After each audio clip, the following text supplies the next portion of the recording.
नमस्कार। आज हम कक्षा नवम में प्रश्नावली 6.2 का प्रश्न क्रमांक 6 पढ़ेंगे। चलिए प्रश्न पढ़ते हैं। यह है 6.2।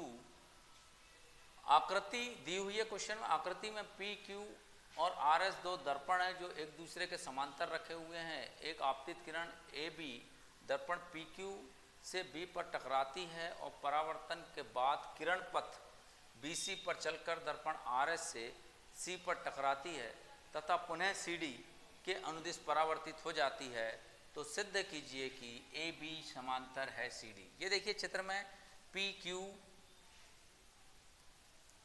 और आर एस दो दर्पण हैं एक दूसरे के समांतर रखे हुए। एक किरण ए बी पी क्यू को बी पर टकरा रही है, परावर्तित होकर आर एस को सी से टकरा रही है और पुनः परावर्तित हो गई। तो हमको ये बताना है कि ए बी समांतर है सी डी के। इसको ध्यान से देखा जाए तो हमें क्वेश्चन हल करते हैं तो दिया है पी क्यू समांतर है आर एस के, ज्ञात करना है कि ए बी समांतर है सी डी।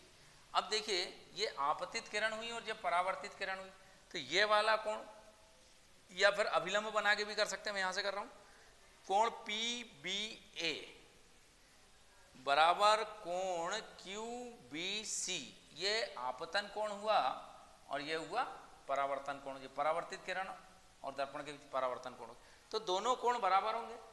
तो ये लिखा मैंने परावर्तन के नियम से। इसी तरीके से इसके इस दर्पण के लिए ये आपतित किरण हो गई तो इसका कोण आर सी बी या बी सी आर बराबर कोण सी डी सी एस, ये दोनों भी परावर्तन के नियम से बराबर होंगे।